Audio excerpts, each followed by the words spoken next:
말씀 누가복음 제17장 26절에서 30절까지는 말씀입니다.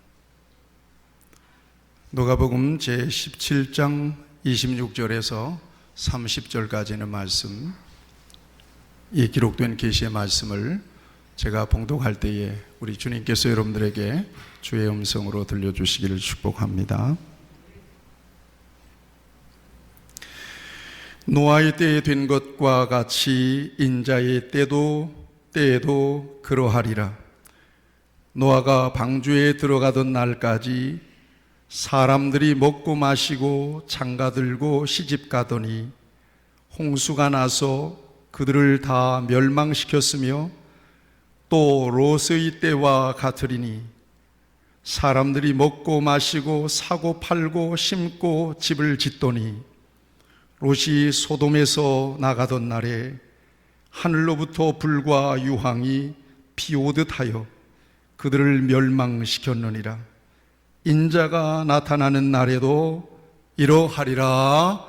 아멘. 우리 분들 한번 축복합시다. 메리 크리스마스, 메리 크리스마스, 메리 크리스마스, 메리 크리스마스. 네, 성탄의 복 많이 받으시길 축복합니다. 성탄 시즌이 됐습니다. 과거와는 전혀 비교할 수가 없는 그런 분위기입니다. 네, 여러분들이 이제 체감하고 계실 거라고 생각합니다. 교회들마저도 크리스마스 트리를 한 교회들이 그렇게 많지 않습니다.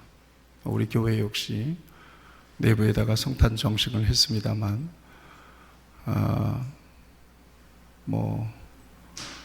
굉장히 많이 초라하기 그지없습니다. 그래서 여러분 주보에 제가 몇 자 글을 실었는데 꼭 한 번만이라도 옛날 크리스마스로 한번 좀 돌아가 보고 싶다. 옛날 성탄 이브, 또 옛날 새벽성, 또 옛날 성탄에 대한 추억들이 굉장히 많습니다. 정말 감사하게도 지금 요즘 세대는 갖지 못한 성탄에 대한 추억들을 가지고 있다는 것이 얼마나 감사한지 모르겠습니다. 제가 이 글을 SNS에 실었는데 다들 공감하고 다들 비슷비슷한 추억들을 갖고 계신 것을 확인할 수가 있었습니다. 해마다 이때쯤 되면 그때 어릴 적 철모 오르던 때 교회 예배당이 반짝반짝거리고 그리고 형, 누나 또 동기들이 교회에 가서 밤새껏 소위 올라이트를 하면서 지냈던 성탄에 대한 추억이 계속해서 소환이 됩니다. 아마 죽을 때까지 그건 변치 않는 추억으로 우리 가슴 속에 새겨져 있죠. 지금 우리는 대림절 넷째 주 마지막 주일을 맞았습니다. 대림절은 지난주에도 말씀드렸습니다. 어드벤트라고 하는 말은 정말 귀한 손님, 왕 같은 손님이 오실 때 그 길을 닫고 또 소재하고 청소해서 맞을 준비를 하는 그런 기간이라고 여러분들에게 말씀을 드렸습니다. 우리가 지금 누구를 기다리죠? 우리 예수님을 기다립니다. 그런데 이미 우리 예수님은 2000년 전에 오셨습니다. 유대 땅 베들레헴에 오셔서 예수님이 이 땅에 오신 목적, 고난받으시고 십자가 달려서 죽으시고 부활하신 역사를 통해서 저와 여러분들의 모든 죄를 완전하게 대속하셨습니다. 예수 그리스도 이 같은 대속의 역사가 아니면 누구라도 하나님 앞에 설 수 없죠. 그래서 예수님의 십자가와 부활이 복음이 된 것입니다. 우리는 복음을 믿고 또 복음을 전하는 사람으로 일생을 살아가게 되어 있습니다. 이제 예수님께서 이 구원의 역사를 위하여 이 땅을, 이 세상을 구원하시기 위하여 남겨놓으신 마지막 사역이 있습니다. 이것은 바로 재림입니다. 예수님이 다시 오십니다. 그래서 저는 지난주 대림절 셋째 주와 대림절 마지막 주에 재림하실 예수님께 종말의 초점을 맞춰놓고 저와 여러분들에게 주시는 하나님의 음성을 듣기를 원합니다. 우리 예수님은 분명하게 말씀하셨습니다. 예수님의 말씀은 약속입니다. 이 약속은 변치 않고 반드시 이루어질 수 있는, 반드시 이루어지는 그런 분명한 약속입니다. 언약입니다. 말씀하셨습니다.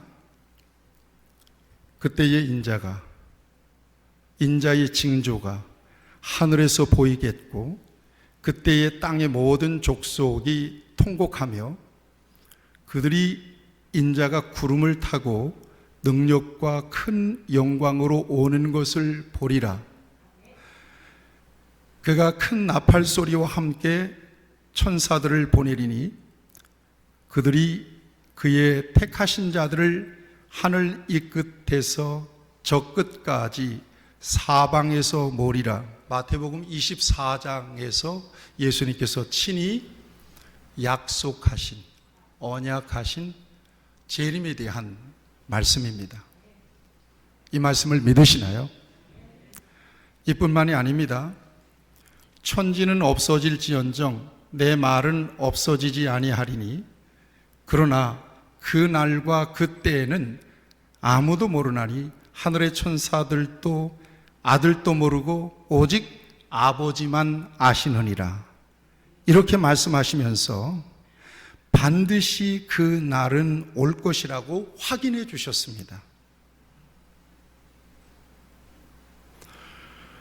그 날을 확실하게 가르쳐 주시지는 않았지만 분명한 징조를 통해서 확인할 수 있다고 말씀하셨습니다. 그날과 그 시는 누구도 모르지만 이런 징조가 오면 반드시 그때가 가까이 왔다는 사실을 감지할 수 있다, 느낄 수 있다고 말씀하셨습니다. 그러면서 한 사건을 지목하십니다. 이 사건의 때와 같아지면, 비슷해지면 바로 그게 징조다. 이게 바로 노아의 때입니다. 물론 롯의 때에도 언급하셨습니다마는 노아의 때가 도대체 어땠길래 우리 하나님께서는 예수님이 다시 이 땅에 재림하실 재림의 징조로 이 사건을 예를 들어서 우리에게 제시해 주셨을까? 창세기 6장에 보면 노아의 방주 사건을 우리는 너무나 잘 알고 있습니다. 하나님께서는 노아 시대의 사람들을 심판하시기로 작정하십니다. 왜냐하면 창세기 6장 5절에서 7절을 보면 이렇게 기록이 되어 있습니다. 여호와께서 사람의 죄악이 세상에 가득함과 그의 마음으로 생각하는 모든 계획이 항상 악할 뿐임을 보시고 땅 위에 사람 지으셨음을 한탄하사 마음에 근심하시고 이르시되 내가 창조한 사람을 내가 지면에서 쓸어버리되 사람으로부터 가축과 기는 것과 공중의 새끼까지 그리하리니 이는 내가 그것들을 지었음을 한탄함이니라 하시니라. 이게 바로 창세기 6장에 나타나는 하나님께서 그 시대를 심판하시고자 하시는 그 시대, 노아의 시대의 사람들의 모습이었다 하는 것입니다. 즉 죄악이 세상에 가득했다는 것입니다. 그 죄악의 내용이 무엇인가를 복음서에서는 좀 더 구체적으로 이렇게 제시해 주고 있습니다. 오늘 본문뿐만 아니라 마태복음 24장 37절에서 39절을 보면 노아의 때와 같이 인자의 임함도 그러하리라. 홍수 전에 노아가 방주에 들어가던 날까지 사람들이 먹고 마시고 장가들고 시집가고 있으면서 홍수가 나서 그들을 다 멸하시기까지 깨닫지 못하였으니 인자의 임함도 이와 같으리라. 오늘 본문 말씀 여러분들에게 읽어드렸습니다만 다시 한번 여러분들에게 읽어드립니다. 누가복음 17장 26절에서 30절까지 있는 말씀에도 노아의 때에 된 것과 같이 인자의 때에도 그러하리라. 노아가 방주에 들어가던 날까지 사람들이 먹고 마시고 장가들고 시집가더니 홍수가 나서 그들을 다 멸망시켰으며 또 롯의 때와 같으리니 사람들이 먹고 마시고 사고 팔고 심고 집을 짓더니 롯이 소돔에서 나가던 날에 하늘로부터 불과 유황이 비오듯 하여 그들을 멸망시켰느니라. 인자가 나타나는 날에도 이러하리라 라고 분명하게 노아의 때와 롯의 때에 대해서 예수님의 재림의 징조로 분명하게 예수님께서는 밝혀주셨습니다. 먹고 마시고 장가들고 시집가고 심고 거두고. 여러분 생각해 보면 이것은 일상적인 일입니다. 오늘 우리가 지금 그렇게 하고 있지 않습니까? 이것이 특별하게 죄인가? 그렇지 않습니다. 그리고 열심히 살면서 여유가 생기면 즐기고 쾌락을 누리기도 합니다. 이것이 무슨 특별하게 멸망받을 죄일까? 그런데 무엇이 문제였는가? 노아의 때와 롯의 때를 종합하면 무관심, 무감각으로 요약할 수 있을 것이라고 생각합니다. 관심이 없었던 거예요. 무엇에 대하여? 하나님에 대하여. 관심이 없었던 거예요. 무엇에 대하여? 하나님의 때에 대하여. 관심이 없었던 거예요. 감각이 없었던 거예요. 무엇에 대하여?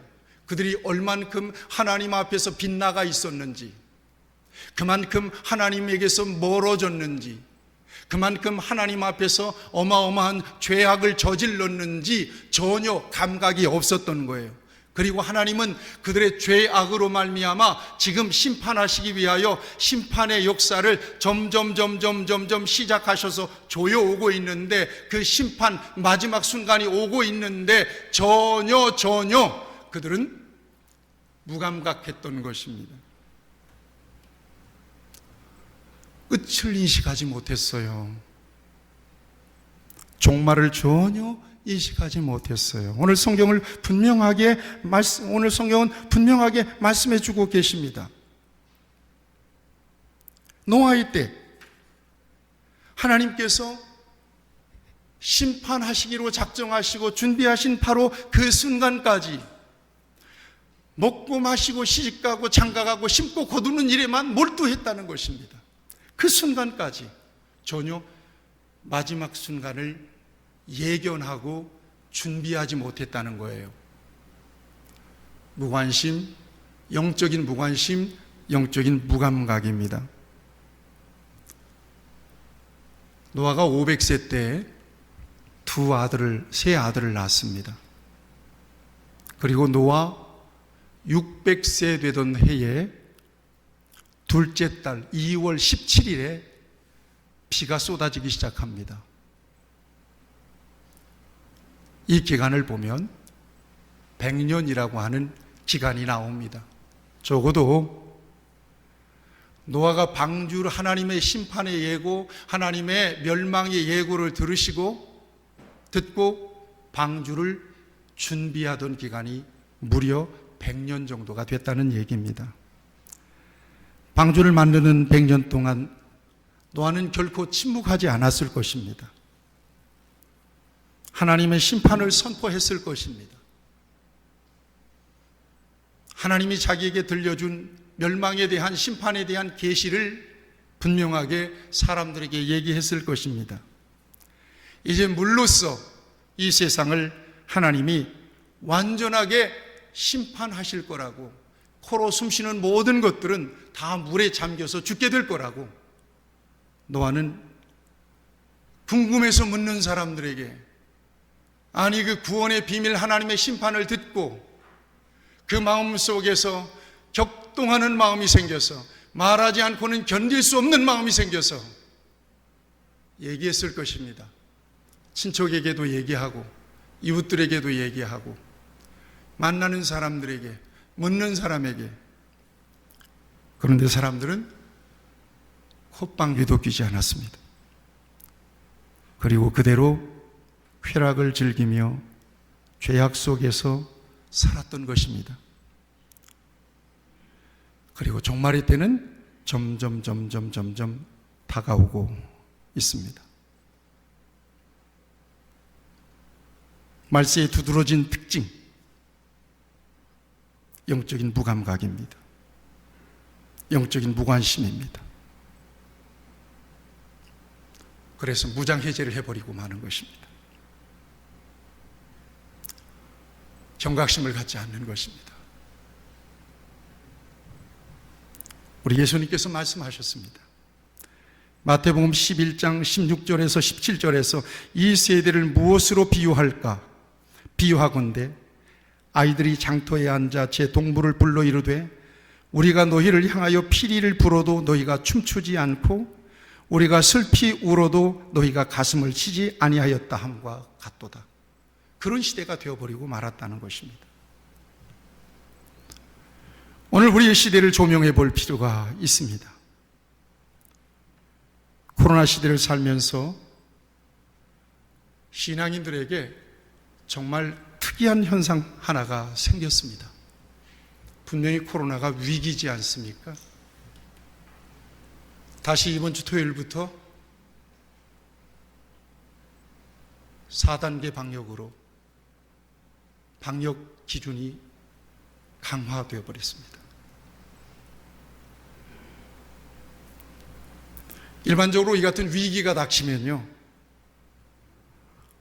믿는 사람들은 하나님과의 관계를 밀착시킵니다. 왜냐하면 출구는 그곳밖에 없다는 것을 알기 때문에. 내가 하나님을 찾아야 산다, 하나님을 만나야 살지, 하나님께 기도해야 살지, 어디를 봐도 캄캄해요. 어떻게 살 것인가 막막해요. 그래서 예수 믿는 사람들은 하나님을 부르고 여느 때보다도 삶의 위기를 만나면 정신없이 하나님을 찾게 되어 있습니다. 여러분, 9.11 테러 때 얼마나 많은 사람들이 죽었습니까? 갑자기 쌍둥이 빌딩 무역센터가 비행기가 충돌해서 수많은 사람들이 죽었지 않습니까? 이때에 예배당마다 교회 출석률이 엄청나게 올라간 거예요. 사람들이 위기를 느끼니까 교회를 찾기 시작한 거예요. 그때 제일 많이 팔린 책이 성경입니다. 위기를 느끼면 사람들은 하나님을 찾게 돼 있고요, 우리나라 역사적으로 보더라도 정말 전쟁 이후에 정말 먹고 살기도 힘들고 어려울 때, 그때 교회는 인산인해를 이루었습니다. 잠실벌에 수많은 사람들이 전국 각지에서 몰려들어서 회개운동을 했습니다. 이게 바로 진정으로 믿는 사람의 모습입니다. 내 입으로는 어떻게 할 수가 없다, 이거 어떻게 하냐, 큰일 났다, 큰일 났다 싶을 때 우리는 자동적으로 하나님을 찾습니다. 주여, 주여. 출구는 거기밖에 없어요. 기댈 곳은 거기밖에 없거든요. 내가 살 수 있는 것은 하나님을 찾는 길밖에는 없는 거예요. 옛날 가난할 때보다도 9.11 테러 때보다도 어쩌면 더 큰 위기를 지금 저와 여러분들은 만나고 있습니다. 그런데 이상합니다. 코로나 기간 동안에 믿음이 점점 식어지는 거예요. 풍선에 바람이 빠진 것처럼 쭈글쭈글해지는 거예요. 어떻게 하든 하나님 앞에 예배하려고 몸부림을 쳐야 되고, 어떻게 하든 하나님 앞에 무릎을 꿇어야 되고, 내가 정말 영적으로 메마르고 하나님이 불러도 멀게만 느껴진다면 어마어마한 위기를 가지고 하나님 나 어떻게 하면 좋습니까? 어떻게 하든 하나님의 말씀을 앱을 통해서 열어서 말씀을 듣기라도 해야 되고, 하나님의 말씀을 갈망하는 마음으로 영상을 통해서라도 하나님의 은혜를 채우려고 헐떡거려야 되는데 전혀 아니에요. 그게 아닌 거예요. 여러분, 여기에서 엄청난 위기를 느끼는 거예요. 더. 왜 그럴까? 코로나 때문에 정말 위험해서 그런 걸까? 정말 코로나가 전염될까 봐서 정말 몸살해서 그런 걸까? 그것도 아니에요. 따지고 보면 이보다 더 위험했을 때, 이보다 더 절박했을 때가 많았거든요. 그때는 새벽마다 하나님 앞에 나와서 숨죽여서 눈물을 흘렸어요. 저녁에 조용해서 가보면 성전에 앉아서 눈물을 뿌리며 훔치면서 기도하는 성도들이 있었습니다. 그런데 이게 웬일입니까? 점점 신앙과 멀어지는 거예요. 점점 영적으로는 메마르는 거예요. 점점 예배에서 멀어지는 거예요. 뭐가 잘못된 것일까? 지금 우리가 그런 엄청난 위기 속에서 살아가고 있는 것입니다. 정말 이상한 상황 속에서 지금 저와 여러분들은 살아가고 있습니다. 이 위기의 시대를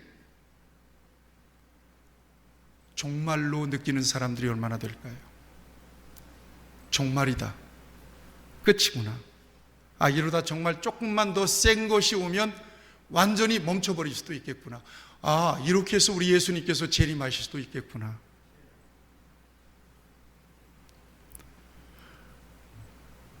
그런데 무엇을 먹을까, 무엇을 마실까, 무엇을 입을까, 이것이 현실인 것은 틀림없어요. 어떻게 방어해 나갈 수 있을 것인가? 어떻게 당면한 불을 끌 수 있을 것인가? 어떻게 하면 좀 출구를 열어볼 수 있을 것인가? 정말 위기 속에서 누구라도 그런 몸부림은 자연스러울 수 있습니다. 그런데 전혀 영적인 감각은 무뎌지고 있고 삶 가운데서 하나님의 자리가 점점 좁아지고 있는 겁니다. 여기에 우리는 더 큰 위기와 문제를 느끼는 것입니다. 코로나로 삶이 피폐해졌다는 계산은 민감합니다. 어떻게 먹고 살 것인가 염려가 될 만큼 우선순위가 되어 있기는 합니다. 정말 주님이 곧 오시는 것은 아닐까? 영적으로 경각심을 가지고 하나님 앞에 기도와 말씀으로 깨어있는 사람들은 그렇게 많지 않습니다. 그 어떤 한 사람이라도 노아가 외치는 소리에 진지하게 반응하는 사람이 당시에는 없었습니다. 물론 노아처럼 깨어있어야 합니다라고 외치는 사람도 많지는 않습니다. 그런 의미에서 오늘 저와 여러분들은 21세기 노아의 시대를 살아가고 있는 것이 맞습니다. 다시 노아의 때를 돌아가 보면 결국 여호와께서 그를 방주로 들여보내시고 문을 닫습니다. 창세기 7장 16절에 보면 바로 이때 이 순간까지 사람들이 무엇을 했는지를 성경은 정확하게 보여주고 있습니다. 바로 그 순간입니다. 여러분, 창세기 6장을 저는 예심하게 세세하게 한번 살펴봤습니다. 상황을. 비가 오기 시작하면서 곧바로 문이 닫힌 것이 아닙니다.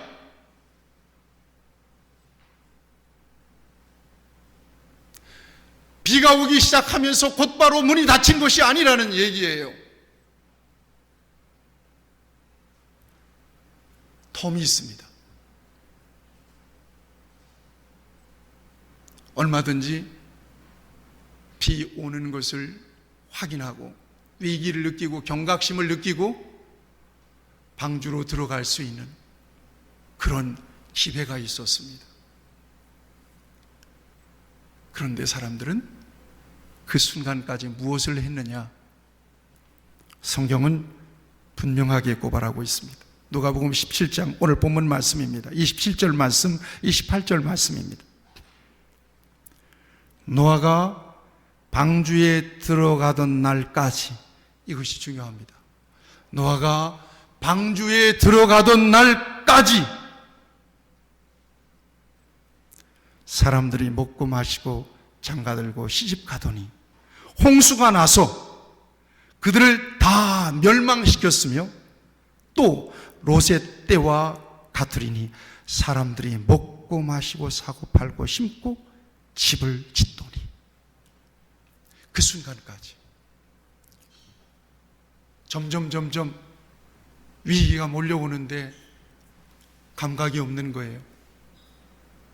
인지하지 못하는 거예요.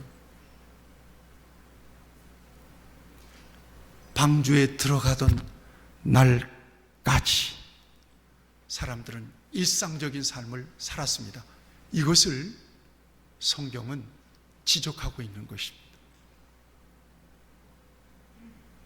오늘 저와 여러분들은 그 같은 세상을 살아가고 있다는 것입니다.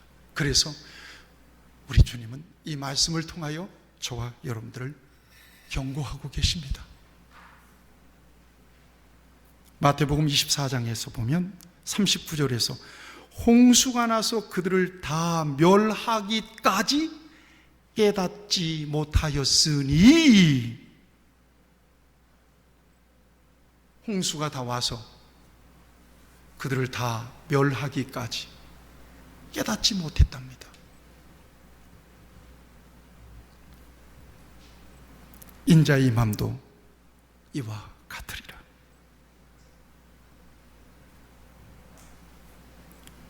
노아의 시대 사람들이 하나님을 떠나 있었지만 노아가 방주에 들어가던 날까지 했던 일들은 앞에서 언급했던 것처럼 특별한 것이 아니었다니까요. 노아가 방주에 들어가는 날까지 사람들이 먹고 마시고 장가들고 시집가더니, 이것은 사는 데 있어서 가장 중요한 일상입니다. 누구나 하는 일입니다. 따지고 보면 이것 때문에 망할 일은 아닙니다. 왜 망했다고요? 때에 대하여 무관심했고 무감각했다는 것입니다. 관심이 없었다는 거예요. 내가 지금 어떤 시대를 살아가고 있는지, 이 시대가 어떤 시대인지, 내가 지금 어떤 모양으로 하나님 앞에 서야 되는지, 내가 어떻게 하나님 앞에 서야 되는지, 내가 이 모습 이대로 하나님 앞에 서게 된다면 내 인생에 대하여 하나님은 어떻게 평가하실지 전혀 감각도 없었고 관심도 없었다는 얘기입니다. 왜 그런지, 왜 노아의 시대의 사람들이 그랬는지 성경 창세기 6장 3절 말씀에서는 분명하게 밝혀주십니다. 노아의 시대 사람들이 이랬기 때문에 그렇습니다. 이는 그들이 육신이 됨이라. 이는 그들이 육신이 됨이라. 이게 공동번역에서는 뭐라고 번역을 하는가 하면, 사람이 동물에 지나지 아니하느니, 사람이 짐승이 되었다는 거예요. 여러분, 짐승과 사람이 다른 것은 어떤 거예요? 짐승을 여러분 키워보니까 알잖아요. 짐승은 본능적으로만 움직여요. 먹이가 있으면 먹이만 바라보고 있는 거예요. 중간에 덫이 있는지는 몰라요. 주인이 길을 가다가 길을 건너가면 주인만 바라보고 따라가지 차가 오고 가는 것을 몰라요. 그래서 사람이 짐승을 사냥하는 거예요. 그 본능을 이용해서. 전혀 예측하고 예견하고 예비하는 능력이 짐승에게는 없습니다. 이건 사람에게만 있는 거예요. 그런데 다가오는 미래에 대한 멸망을 전혀 예측하지 못하고 예견하지 못하고 예비하지 못하고 하나님의 심판에 의해서 다 멸망받은 사람들은 마치 뭐가 되었느냐? 인간이 아니었다는 것입니다. 짐승이 되었다는 것입니다.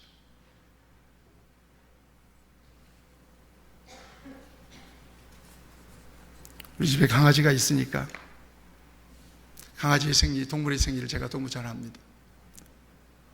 어떻게 하다 보니까 애들 때문에 집에 강아지를 키웠는데 우리 집에서 키우던 강아지가 2마리씩이나 사고로 죽었습니다.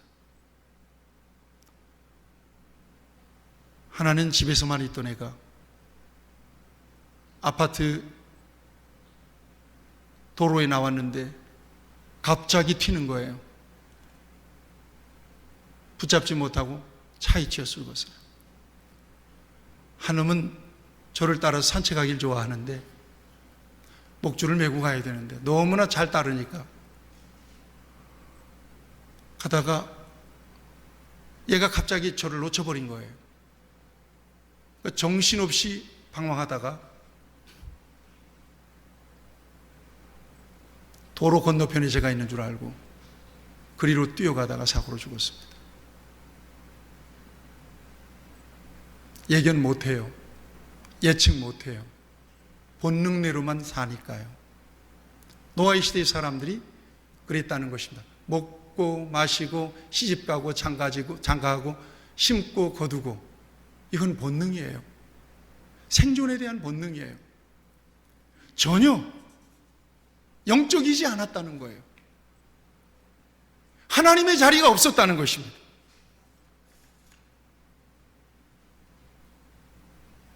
여러분, 신앙이라고 하는 것은 하나님과의 1:1 관계입니다. 이 관계는요, 상호적인 거예요. 상호적인 거예요. 누구도 대신해 줄 수가 없습니다. 또한 어떤 사람이라 할지라도 신앙은 저절로 지켜지는 법은 없습니다. 가난하고 겸손한 마음으로 하나님의 은혜를 구하는 길밖에는 없습니다. 기도와 말씀으로 하나님을 찾고 성령 안에서 친밀하게 주님과 소통하는 길밖에는 없습니다. 가난한 마음으로 주님을 불러야 하고 영적인 장애물이 무엇인지를 깨닫고 하나님께 가난한 마음으로 간구할 수 있을 때 하나님과의 관계는 친밀하고 충만하게 지켜질 수가 있습니다. 하나님은 일방적으로 우리와 관계하지 않습니다. 하나님을 찾을 때 만나주십니다. 하나님을 부를 때 응답해 주십니다. 하나님을 의지할 때 반응해 주십니다.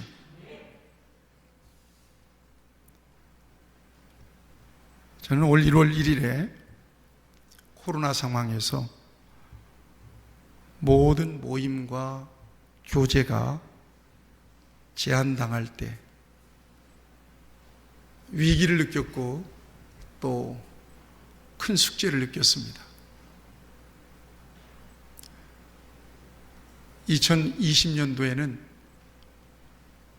어떻게 지나갔는데 이게 곧 풀릴 거라고 생각했는데 안 풀리고 계속 가는 거예요. 풀릴 기미가 보이질 않아요. 어떻게 우리 성도들의 신앙을 관리하고 저들에게 영적인 은혜를 공급할 수 있을까? 3가지는 분명하게 원칙으로 잡았습니다. 첫째는 성전에서 예배입니다. 어떤 일이 있어도 예배는 분명하게 드렸습니다. 왜냐하면 다른 건 다 막혔는데 예배는 열렸거든요. 충분히 예배는 드릴 수 있었거든요. 예배는 지키자. 주일 낮 예배, 찬양 예배, 수요 예배, 새벽 예배까지 멈추지 않고 왔습니다. 예배는 최소한 하나님과의 관계를 지켜낼 수 있는 중요한 연결고리라고 생각하고 생명줄이라고 생각하고 예배를 지켰습니다. 또 하나는 하나님의 말씀 묵상입니다. 말씀을 꾸준하게 묵상하는 것은 신앙을 유지하는 데 있어서 절대적으로 중요한 일이기 때문에 이 일을 지속했습니다. 셋째는 기도입니다.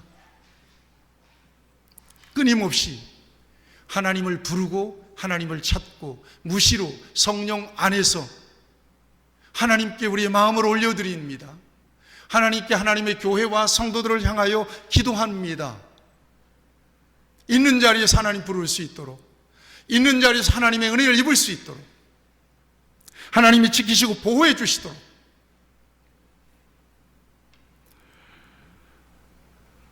어떤 문제가 오더라도 두려움 없이 하나님 앞에 그 문제를 토스해드리고 기도로 넘겨드리고 깨끗하게 제 마음을 정리하고 하나님 앞에 서는 일에 최선을 다했습니다. 아침마다 여러분들에게 공급해드리는 큐티 영상은 그 같은 저의 결심을 통해서 시작된 것입니다.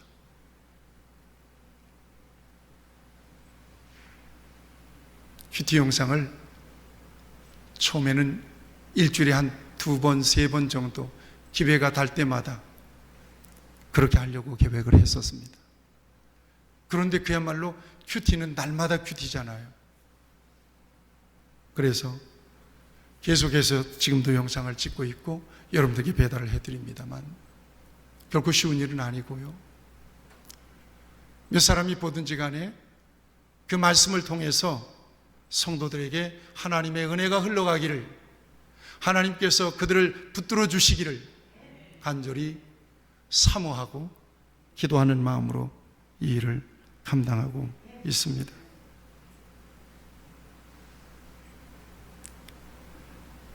말씀의 허기와 목마름을 느끼고 하나님의 말씀을 읽고 묵상하고 듣고 배우는 것은 오늘 이 마지막 때에 저와 여러분들의 믿음을 지켜나가는 소중한 일상이 되어야 합니다. 하나님은 이 코로나라고 하는 이 괴물을 보내서 우리의 신앙을 담금질하고 있습니다. 그리고 이제까지 나의 믿음이 진정한 믿음이었는지를 테스트해 보기 위해서 영적인 최전선으로 지금 저와 여러분들을 내몰고 계신다고 생각합니다. 이제부터는 우리는 영적인 진검승부를 해야 합니다. 누가 대신 싸워줄 수가 없습니다. 무시로 성령 안에서 주님을 불러야 하고요. 과거에 내가 충만했고 과거에 제자 훈련을 받았고 이건 전부 다 소용이 없어져 버리고 만 것입니다. 다 약발이 빠져버렸습니다.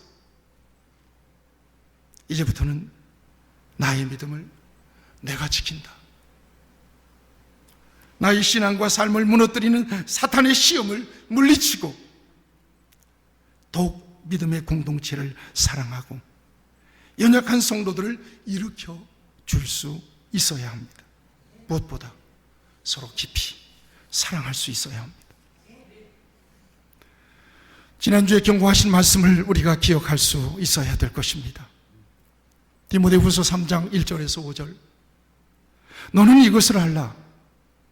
말세에 고통하는 때가 이르러 사람들이 자기를 사랑하며 돈을 사랑하며 자랑하며 교만하며 비방하며 부모를 거역하며 감사하지 아니하며 거룩하지 아니하며 무정하며 원통함을 풀지 아니하며 모함하며 절제하지 못하며 사나우며 선한 것을 좋아하지 아니하며 배신하며 조급하며 자만하며 쾌락을 사랑하기를 하나님 사랑하는 것보다 더하며 경건의 모양은 있으나 경건의 능력은 부인하니 이 같은 자들에게서 네가 돌아서라고 말씀하십니다.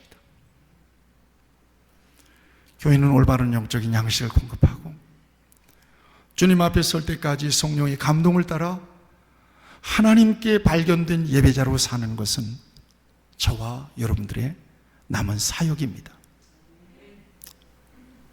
이제 이번 주 성탄절이 지나고 송년 예배를 드리고 송구영신 예배를 드리면 또 한 해를 보내게 됩니다.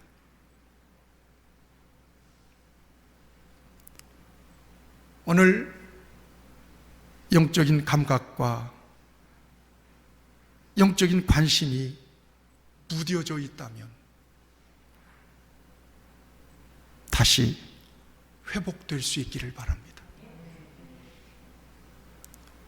주님 앞에 서는 순간까지 좌로나 우로나 치우치지 않는 신앙과 고백으로 승리하는 여러분들의 삶이 되시기를 주님의 이름으로 축복합니다. 기도하십시다.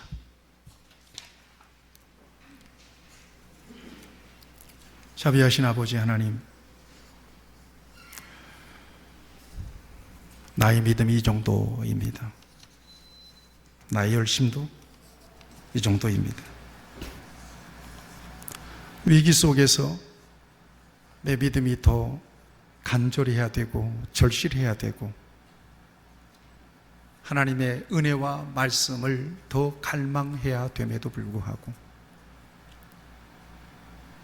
하나님, 위기의 시대에 더 큰 영적인 위기를 오늘 우리는 맞이하고 위기 앞에 맞닥뜨려 있습니다. 영적인 감각이 다시 한번 살아나야 되고 영적인 관심이 다시 한번 우리 속에서 우러나야 될진데 오늘 우리의 모습은 너무나도 세속적으로 변질되어 있으며 침체되어 있습니다. 원하옵고 기도하옵나니 하나님께서 다시 한번 우리의 영을 살려주시기를 바랍니다. 영적인 감격을 회복시켜 주시기를 바랍니다. 진정으로 교만을 내려놓고 겸손해지기를 원하며 간절한 마음으로 하나님의 은혜를 사모할 수 있는 주의 은혜가 아니면 설 수 없음을 고백하며 하나님의 손을 붙잡고 온전하게 하나님을 의지할 수 있는 귀한 믿음을 우리에게 더하여 주시옵소서. 대림절 마지막 주일에 완전하게 우리의 영이 살아나게 하시고 우리의 믿음이 다시 살아나게 하시고 충만해지는 은혜가 있게 하여 주시고 영광스러운 성탄절을 맞이하게 하시고 복된 새해를 맞이할 수 있도록 하나님께서 우리를 일으켜 주시옵소서. 우리 구주 예수님의 이름으로 간절히 기도하옵나이다. 아멘.